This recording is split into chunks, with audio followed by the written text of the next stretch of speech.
Hello বন্ধুরা, কেমন আছেন সবাই?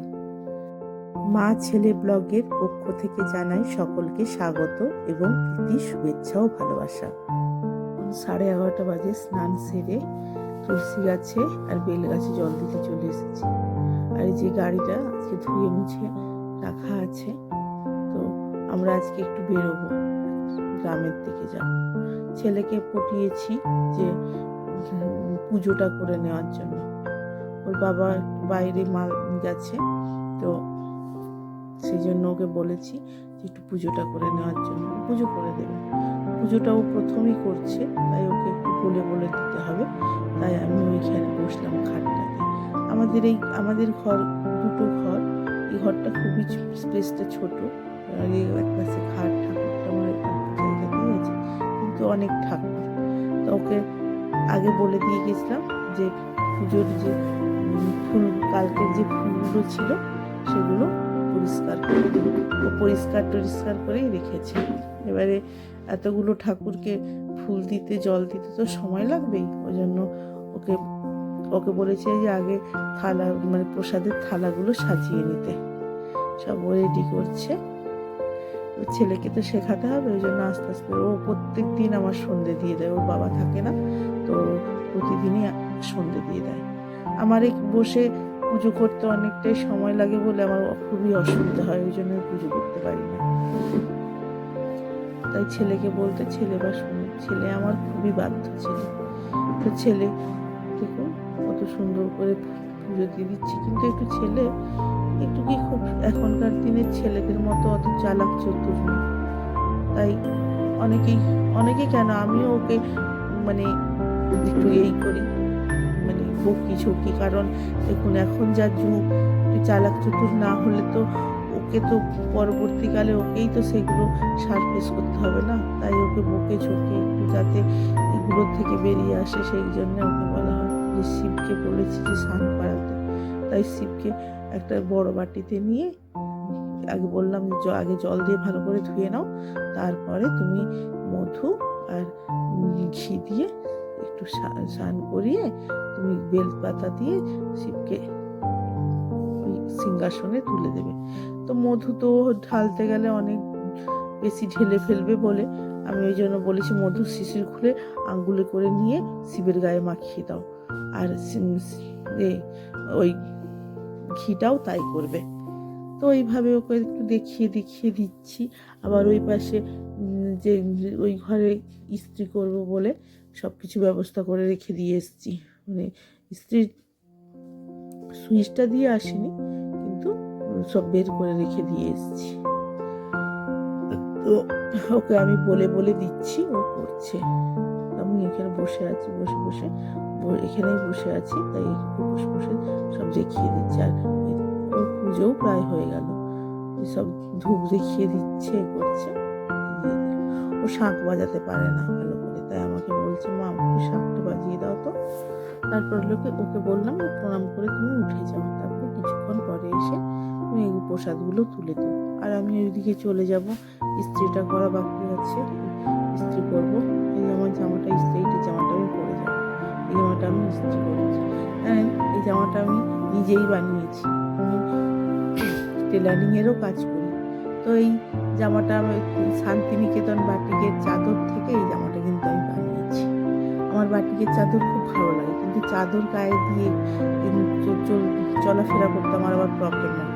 তাই জন্যে আমি ওই দুধের স্বাদ ঘোলে মেটানোর মতন, তাই আমি ওইগুলোকে কাটিয়ে কুর্তি বানিয়ে নিয়েছি। এরকম আমি 4টে বানিয়েছি আলাদা আলাদা রঙের। আমার আবার এরকম হাত বা হ্যান্ড বাটিকের যে মাল্টি কালারের যে এগুলো হয় 3 পিস বা আপনার চাদর, এগুলো আমার খুব ভালো লাগে। কিন্তু এরকম তো এমনি কুর্তির পিস পাওয়া যায় না যে 2 পাশে এরকম থাকে ডিজাইন।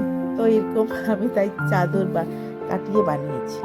আমার এই কুর্তিটা পরেই আমি আজকে বেরোবো। আমার কুর্তিটা ইস্ত্রি করা হয়েছে, এবারে ছেলের প্যান্টটা ইস্ত্রি করবো।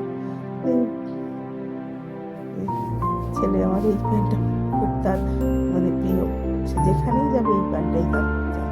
ছেলে কটনের প্যান্ট ছাড়া পরবে না, তাই ছেলের প্যান্টটা একটু ইস্ত্রি করে দিচ্ছি। আর আমার ছেলে তো রোগা আর লম্বা, মানে ওর কোমরের সাইজে প্যান্ট কিনলে ছোট হয়ে যাবে লম্বাতে, আবার লম্বায় প্যান্ট কিনলে কোমর বড় হয়ে যাবে, প্রবলেম। তো এইভাবে তো হচ্ছে। এখন কী করে বলুন, ছেলের বয়স অনুযায়ী ছেলে প্রচুর লম্বা, তাই আমার মাঝে মাঝে ভয় হয় না ডাক্তার দেখিয়ে তার মানে এই লম্বা হওয়ার এটা না বন্ধ করতে হয়। কী করবো বলুন, আপনারাই আমাকে সাজেশন দিন। ছেলের প্যান্টটাও ইস্ত্রি হয়ে গেল, এরপরে আমরা রেডি হয়ে যাব। ইস্ত্রি করা হয়ে গেল, এরপরে আমরা রেডি হয়ে বেরিয়ে পড়বো গ্রাম দেখতে। গ্রাম দেখতে নয়, ওইটা যেখানে আমি যাচ্ছি ওটা আমার মানে শ্বশুর বাড়ি মানে গ্রামের, আমরা ওখানে থাকি না। তো ওখানে আমার শ্বশুরমশাইয়ের পৈতৃক বাড়ি আছে। এই যে আমি রেডি হয়ে গেলাম একদম। কেমন লাগছে আমাকে কি জানি কেমন লাগছে, আপনারাই বলবেন কেমন লাগছে। আমাকে পুরো রেডি হয়ে গেলাম, আর ড্রেসটা পুরো নিচ থেকে দেখুন একদম পুরো এরকম, পুরো এদিকে আর পেছন দিকে একই কাজ। রেডি হয়ে গেছি, কিন্তু রেডি হওয়ার পর দেখা গেছে যে আমাদের গাড়িটা আমাদের সঙ্গে বিট্রে করেছে, তাই আমরা মোটর সাইকেল নিয়ে বেরিয়ে পড়লাম। চলুন দেখাবো আজকে রাস্তায় কার সঙ্গে দেখা হয়েছিল। দেখুন চলুন, এই যে যাচ্ছি আমরা, অনেকটা পথই চলে এসেছি। আর আমার ছেলের প্রচুর ভয়, বলছে বারবার বলছে, মা তুমি মোবাইলটা রাখো, ছবি তুলো না মা, এখন পড়ে যাবে তুমি। কি বলছে, সেই ছবি তুলতে দেবে না।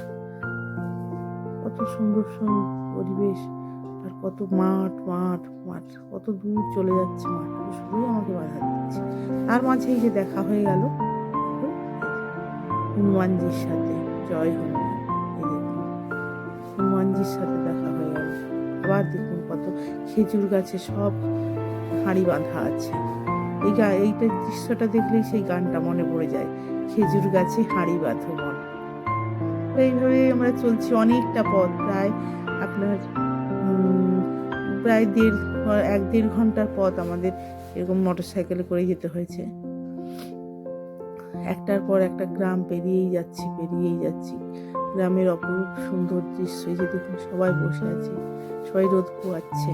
রোদের অত তেজ ছিল না আজকে, তো ওই জন্য সবাই একটু রোদে বসে বসে গ্রামের দৃশ্য দেখছে, গ্রামের অপূর্ব দৃশ্য, তাই সবাই উপভোগ করছে। আমরাও এই পথে একটু সামিল হলাম এই অপূর্ব দৃশ্য, মনোরম দৃশ্য উপভোগ করার জন্য। তো আমরা এরকম চলে যাচ্ছি। এটা একটা ফরেস্ট, এই ফরেস্ট অনেকেই পিকনিক করতে আসে, বেরিয়ে যেয়ে এলাম। আর এখানে প্রচণ্ড খেজুর, মানে প্রচুর খেজুর গাছ, দুই পাশেরই খেজুর। কুল গাছে তো কত কুল দেখতে পাচ্ছিলাম, আর খুব লোভ লাগছিল, বলছিলাম দাঁড়ালো না। এইখানে কত কুল গাছ আছে, বলছিলাম দাঁড়ালো না। চলছি গ্রামের পথেই চলেই যাচ্ছি। তো আপনাদের কার এরকম গ্রাম ভালো লাগে? আমিও গ্রামের মেয়ে, তবে আমাদের গ্রাম এতটা মানে এত প্রত্যন্ত গ্রাম নয়। আমাদের গ্রামে প্রচুর ঘরবাড়ি, কাছাকাছি ঘরবাড়ি। এই যে দেখবো এই যে মানে ফাঁকা মাঠ, দুই পাশারি মাঠ, আর এই যে চলছি, মানে এত ভালো লাগছে না, মনটা যেন ভালো হয়ে গেল একদম। কত গাছ, আমরা তো সব শহরের বাস করি, গাছপালা দেখাই যায় না। গরমের দিনে কত কষ্ট হয় বলুন তো। আর এখানে এই পাশের দিকে গ্রামে সমস্ত কিছুই চাষ হয়। পেঁয়াজ, ওই যে এখানে ফুল গাছ, এটা হচ্ছে কত পেঁয়াজ, তারপরে আপনার ধান, গম, তারপর শস্যর মধ্যে তিল, ধনে টনে সব হয়, সর্ষে, অনেকে বয়েতে আপনার গোলাপ চাষও করে। তো এইরকম সব দেখতে আমরা চলছি। আর আমার ছেলে পেছন থেকে শুধুই বলে যাচ্ছে, মা তুমি ফোনটা রাখো, মা তুমি ফোনটা রাখো। ওর মাকে নিয়ে খুব চিন্তা, ও মাকে খুবই ভালোবাসে। ওকে আমি মারলেও না, ও আমায় জড়িয়ে ধরে। আমরা কিন্তু আমার মা বাবা মারলে আমরা সেই মুহূর্তে যেতাম না মা বাবার কাছে, এখন কতদিন কথা বন্ধ থাকতো। কিন্তু আমার ছেলে কিন্তু তা নয়। এখন তো এরকম আছে, দেখুন পরবর্তী টাইমে কি হবে সেটা তো আমার ভাগ্যের ব্যাপার, কিন্তু ও আমায় খুবই ভালোবাসে, মন থেকেই ভালোবাসে। তো সেই জন্য মাকে নিয়ে খুব চিন্তা, যে গম গাছ এটা আমি প্রথমে চিনতে পারছিলাম না, তারপরে জিজ্ঞেস করলাম যে তখন বলবো যে গম গাছ, ধান গম সব যে সুন্দর লাগছে না, সবুজে সবুজ না, আমার সবুজ জিনিস দেখতে, আমার সবুজ রঙ প্রিয় রঙ, আমার সাদা সবুজ এই দুটো রঙ খুব প্রিয় আমার। এরকম মানে ড্রেস পরতেও আমার খুব ভালো লাগে। ছোটবেলায় আমাকে না এরকম সবুজ রঙের জিনিসই বেশি পরাতো আমার গার্জেনরা। তো আমি আমার মামা বাড়িতে মানুষ, আমার দিদার কাছেই মানুষ, আমার দিদা সবুজ রং ছাড়া পরাতো না, লাল রং তো পরাতোই না। আমি লাল রং করলে আমাকে বাবা বকতো, কেন জানি না কেন বকতো। চলে এলাম কথা বলতে বলতে, গ্রামের দিকে ঢুকে গেলাম, কিন্তু আপনাদেরকে আর যেখানে এসেছি সেখানে নিয়ে, বাড়ির ভেতরে নিয়ে যাব না, সেটা ছিল আজকে, সেটা আজকে কিন্তু সেটা শ্রাদ্ধ বাড়ি। এই যেখানে আমার এটা তোমার ছোট ননদ, গ্রামের লোকের এগুলো করতে খুব ভালো লাগে। যে এইরকম ধরনের মানে যে কি যে বলে ওগুলোকে জানি না, তো নারকেল হয়েছে দেখতে।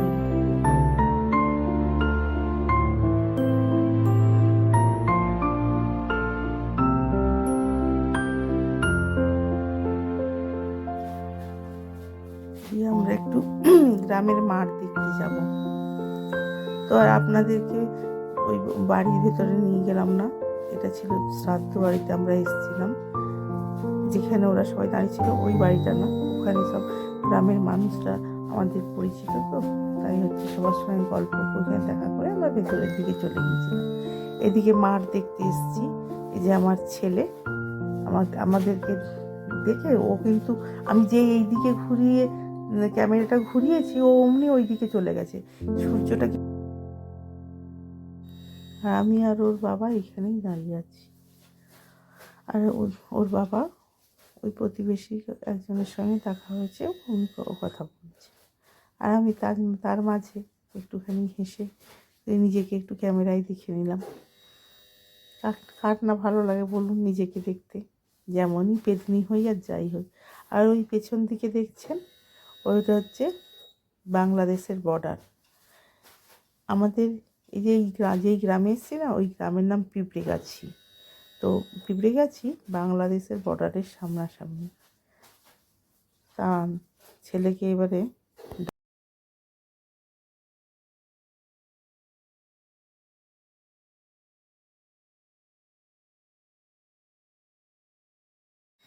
ও মার দেখতেই ব্যস্ত, ও বেশ, আমরা এই দিকে আমি যেই ক্যামেরাটা এইদিকে ঘুরিয়েছি, ও অমনি চলে যাচ্ছে কত দূর, কিন্তু আমি ওই দিকে যাইনি, রাস্তাটা খুবই সরু ছিল, তাই দুজনে যাওয়া মানে পক্ষে ঠিক উপযুক্ত ছিল না, তো তাই আমি আর রিস্ক নিলাম না, তাই আমরা এখানে দাঁড়িয়ে দাঁড়িয়ে দেখছি। তারপরে সন্ধেও প্রায় হয়ে এসছে, তো এরপরে আমরা কৃষ্ণনগরে আবার ফিরে যাব। তারপরে যেখানে এসছি ওটা আমার কাকা শ্বশুরের বাড়ি, তো ওদের বাড়িতে শ্রাদ্ধানুষ্ঠান ছিল, তাই যে আমরা এখানে যে আমরা কৃষ্ণনগরে পৌঁছেও গেছি। এটা ঘূর্ণি, আপনাদেরকে একদিন ঘূর্ণি দেখাতে নিয়ে আসবো। আমাদের এইখানে ঘূর্ণিতে আস্তে আস্তে প্রায় অনেক রাত্রি হয়ে গিয়েছিল, প্রায় 8:30। তো ওর বাবার ফোন আসতে একটু দাঁড়িয়েছিল বলে আপনাদেরকে দেখাচ্ছি। দেখুন কত সুন্দর মাটির পুতুল, আপনারা অনেকেই জানেন ঘূর্ণি সম্পর্কে, তা ভেতরে নিয়ে গেলে অনেকটাই কিন্তু মানে দেখাতে পারতাম, কিন্তু আর তখন সময় ছিল না। এই যে আমরা ঘুরে গিয়েছি, আর এটা তো পুরো ভুতুড়ে জায়গা, দেখুন পুরো একদম ভুতুড়ে জায়গা যেন। তারপরে চলে এসেছি আমরা পাড়ার মধ্যেই চলে এসেছি, এইটা আমার এখানে গিয়ে বসেছিলাম। এটা আমাদের এই যে দুটো দোকান দেখছেন, এটা আমার পাড়ার বৌদি, এই চপ ভাজে সারা দেখুন মেয়েরা কত জমি, এরা বাড়ির সমস্ত কাজকর্ম সেরে সুরে তারপরে এই বিকেল থেকে রাত পর্যন্ত এরা ইনি চপ ভাজেন, আর এই যে এরা ফ্যামিলি, এদের এটাই ব্যবসা। এরা হচ্ছে এই যে রুটি তৈরি করে আর সব তরকারি মানে তরকারি রাখে, এদের কাছ থেকে স্টুডেন্টরা সব নিয়ে যায়। তো আমরা যেই এলাকাটাতে থাকি ওখানে একটা কলেজ আছে, ওখানে সব স্টুডেন্টরা থাকে। আর এই বৌদি এক সময় আমাদের ওই ন্যাপকিনের কাজ করতো, এখন উনি এইখানে চপ ভাজেন। এখানে আমরা রুটি নেব, তো পাড়ার বৌদিরা ওদের কাছ থেকেই নেব। এই যে আমরা বাড়ি চলে এলাম বলতে বলতে, এই যে দাঁড়িয়ে আছে উনি। উনি যে আজকে আমাদের সঙ্গে বিট্রে করেছে না, আর বলতে নেই। ওনাকে ভাবলাম চলে যাবো, আর আমার ছেলে তো আর তার তর সামলাচ্ছে না, সে একদম চলছে। ঠিক আছে বন্ধুরা, আমরা বাড়ির মধ্যে ঢুকে যাচ্ছি। আজ এই যে উনি এখানে আমাদের এই সামনেটাতে একটা ঘেরা থাকে, ওখানে ওটা এসে খুলে ফেললো, আর ওর মাথার আগে টুপিটা খোলার চেষ্টা করছে। টুপিটা ওর খুলতে হবে। আর তাছাড়া সত্যি কথা, আজ অতক্ষণ ওই মাথায় হেলমেট পরেছিলাম তো ভালো লাগছিল না।